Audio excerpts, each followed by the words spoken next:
Back, I remember the first time that you joined me on the air. It's been a couple years now, I believe, right? Single. It's only been just a year? It's been a year, Yes. last month. All right, so congratulations on your anniversary of being here. You executive director. Let's talk about the year recap then. How has it gone? Are you ready to stay here, or are you packing your bags and moving out? I'm going to stay here for a little while, I believe. So at least if the community will have me, then I'll be here for quite some time. So. That's a good thing. Yep. Janelle and I were talking this morning that she's lived her whole life, has not had a chance to go up in the lighthouses, any of the 4 lighthouses that you serve. And I would assume there's other residents here in the area that have not had a chance to do that. And you have an anniversary coming up this year. I think we should do some sort of push to try to get more people out. Yeah. So that's actually a big component of this year is making sure that people know that there's an organization that restores these lighthouses, which is Sable Point Lighthouse Keepers Association. We actually have 2 anniversaries this year. Breakwater is going to be 100, and the Little Sable Point Lighthouse is 150 years old this year. That's incredible. Big celebrations, trying to make that big splash in 2024.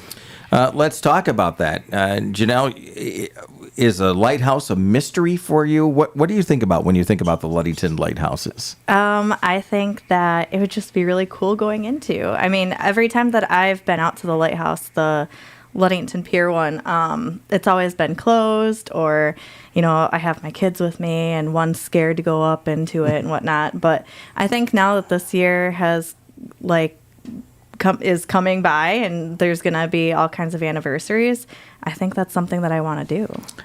Address that, if you don't mind, a little bit. Yeah, so we do have limited hours, of course, at the Lighthouse. We're fully volunteer operated. So we have hours Tuesday through Sunday from 10 until 5 during the season.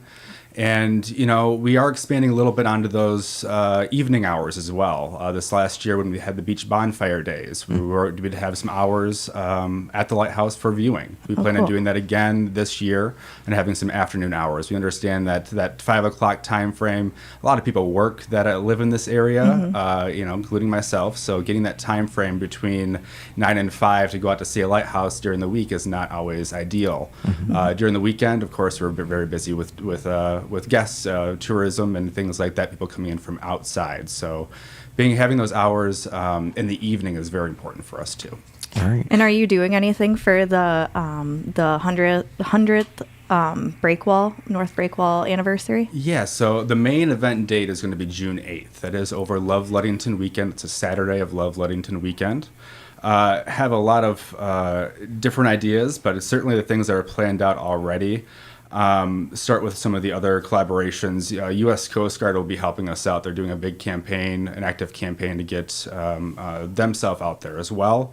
They'll be coming out with a 30-foot vessel and bringing that on a trailer, and kids will be able to utilize that kind of as a jungle gym. I don't want to say jungle gym, but certainly a good photo op. They'll be able to jump inside and walk around and tour that boat. Also, the state of Michigan is going to be having some state dedications that day. Jamesport Brewing is going to be coming out with a specialty beer launch earlier that day as well. So we'll start kind of the day with at Jamesport, moving down to Stearns Beach, and then having the big hurrah, I should say, after the sunset. We're planning a laser light show at the end of the North Breakwater Pier head. Oh, that would be really cool. Yeah, definitely looking to make that big splash this year, make sure people know that the lighthouse is there and what entity is actively restoring that lighthouse is the main efforts. Oh, fun. And I know you reached out to us in regards to that. We haven't had a chance to connect, but maybe you've gone a different direction already with that. Take us through that experience, if you don't mind. The laser light show in particular? Yeah. So we are working with Dynamic FX for that. There'll be 6 lasers at the end of the pier head. 4 of those will be shining towards the coastline. 2 of them will be shining on the lighthouse itself. Cool. Something I'm unaware of, but learning quickly is laser mapping. So what they'll do is they'll actually highlight the outside of the corners of the lighthouse over the portholes, and we'll have about a 20 to 30-minute show. Still interested in having a radio involvement with that as well. Very cool. All right. Well, That's on June 8th. June 8th. Yeah, my birthday weekend. Woo-hoo. Oh, there you go. There you go. But we will, we'll sit down and chat about that and see what we can do to allow people to be in their vehicles if they want and take that in and hear the audio. I think that's a great idea that you came up with on regards to that. Keep going if you don't mind. Still looking for other collaborations with that. We have a meeting upcoming here at the City Hall early February. Any interested parties, please reach out. This is the time right now to start that planning process. If your group wants to participate with this anniversary event, great time to do so. Please give me a call, 845-7417. Or reach out to me over email at jack@splka.org. All right. Awesome. Janelle, go ahead. And then, so we already had 150th, last year? And now this year, we have the 150th for Little Sable Point Lighthouse. Yeah, the city of Ludington, the sesquicentennial. You following up immediately with your own 150th. Yeah, so we actually saw a really nice increase of attendance at the Breakwater here in Ludington because of that 150th. I would say it's probably one of our best years yet that we've had at the end of the Breakwater. Certainly weather is a big component of that. If those waves stay down, we're able to stay open more days, and certainly last year was a nice year of that water level being a little bit lower, and us being able to have as many open days as possible. But yes, 150th also at Little Sable next year. The big save the date for that one is August 17th, another Saturday. We'll be having involvement from the Coast Guard and the state of Michigan again on that one. And of course, looking for other participation, other community members, businesses alike. Please reach out. Right now, again, is the time to get all these plans worked out. Especially before you get into your busy summer season. And we want to talk about when the lighthouses do open. We'll chat with you about that here in a moment or two. But for our listeners, if you're just joining us, we're talking with Jack Greeve, the executive director for the Sable Point Lighthouse Keepers Association. Jack, more than a year into that position here in the Ludington area, and you're kind of settling in and wanting to not just have the lighthouses be kind of dormant in the sense and not people interacting as much with them. It sounds like there's some activities that you're planning, and I would assume you're probably going to add some more throughout the season, right? Yep, so we do have a regular list of events, concert series down at Little Sable and White River. We have those throughout the season. Of course, bus days out to Big Sable. We're planning out those throughout the season right now. Those are very popular during the season. Of course, it's normally a 1.8-mile hike out to Big Sable Point Lighthouse. So being able to jump on a dollar ride style bus and ride out there is a big component to our mission statement, which is increasing access to all as a portion of our mission. Yeah, thanks to LMTA for teaming up with you on that. I think it's just a cool experience to be able to do that, especially for that older demographic that's out there. If you can imagine, Janelle, that there is seniors that would not be able to make that trek, but they're just jumping on a bus and they're able to visit that lighthouse because there's no way to the lighthouse other than there is no way to the lighthouse other than walking to it unless you're a first responder, right? Correct. Yeah, you can certainly ride a bicycle out there. I've seen a lot of fat tire bikes even out. Last week I saw the my playground guys out there. They did a nice video out that way, but certainly fat tire bikes during this time of the season, snowshoes, skis, that alike. But during the season, a lot of walkers, and then that's really the only way to get out there is hiking out that way. Mm-hmm. All right. And then anything going on with the Manistee North Pier Lighthouse? Yeah, we wanted to make some clarifications on that. There's been some posts on social media this last week about the acquisition of that lighthouse by Splika. Certainly interested in acquiring that location, having it be the 5th lighthouse, but we do not have a concessionary agreement at this time. Currently working with the city of Manistee, Splika, and the current leaseholder is the Manistee County Historical Society. So working with those entities right now and talking with them to make sure that we can be successful up there. Our main component is having no-cost volunteer housing. Our program really relies on our volunteers and our lighthouse keepers themselves.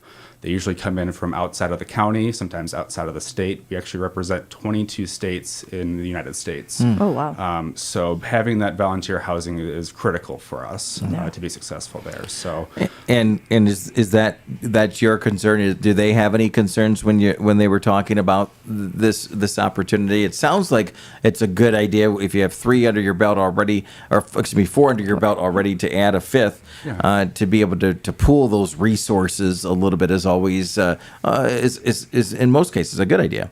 Yeah, no, I've seen a lot of positive, reactions online from us and from Manistee area pages.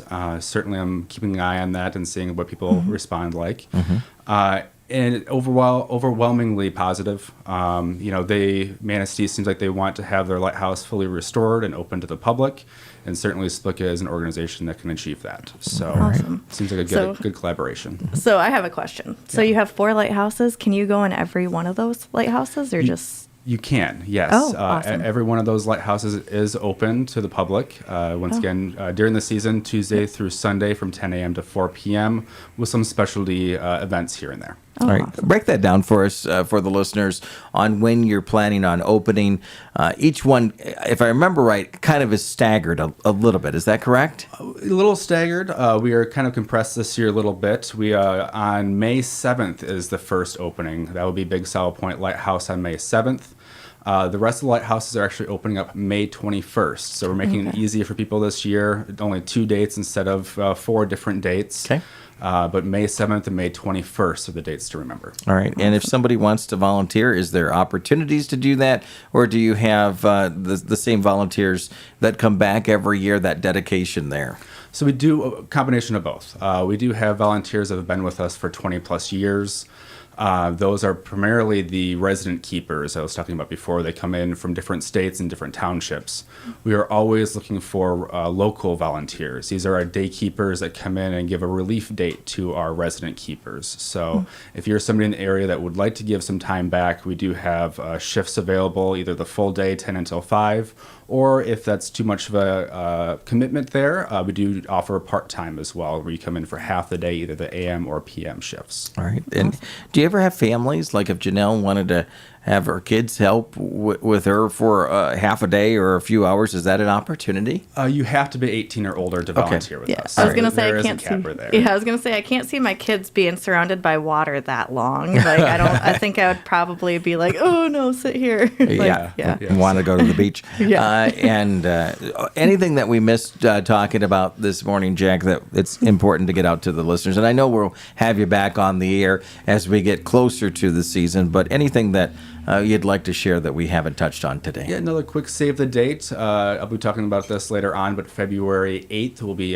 going down to the Ludington Bay Brewing Company for the Celebrity Bartender Night. So that'll be a night that benefits Sable Point Lighthouse Keepers Association. Awesome. We'll have some phenomenal prizes there, including a 2-night stay out at Big Sable Point Lighthouse. So if you haven't been out to the lighthouse before and want to stay the night I didn't even for know your you could first do time, that. maybe that would be a great opportunity for you. But some phenomenal prizes will be had there, and more to come with that as well. All right, very Sounds cool. fun. All right, we'll have to see if we can convince Jack to get you to stay out there, and then you can report on it. Because if you stay out there, right, Jack, you have to do things. There's some responsibilities that you have. Is that right? As a keeper, yes. The daily duties become general cleaning, gift shop, being a docent, or being a guest. Showing guests around the location itself. But as a guest to us staying out at Big Sable Suite, you kind of are able to explore yourself. So being 1.8 miles out into this Ludington State Park if you're a hiker, is a great opportunity to go even further. Usually after that Right. 1.8 miles hike, you're kind of tired already. Yeah. So being able to adventure from there is a unique experience. Very Interesting. Cool. All right, what do you think? I think it sounds fun, kind of scary at the same time that you're out in kind of like the middle of nowhere, but I mean, nobody can really get to you. We do have internet, power source, and all the Okay. like, so Yeah. it's Awesome. a fun experience. That's right. Fun. It is 9:45 now. Jack, we appreciate you coming in. If people want to find the event calendar, more information about the Sable Point Lightkeepers Association, join as a volunteer, or any of the aspects of it, how do they do that? Yeah, really going to our website, to our Facebook page is where our mostly updated items are. Do go ahead and type into any search bar splka.org. You'll be able to find us either on your browser or on Facebook as well. All right, sounds good. Thanks for coming in this morning. We appreciate you as always. Yeah, thanks, Chris. Appreciate It's it. 9:45 now, 15.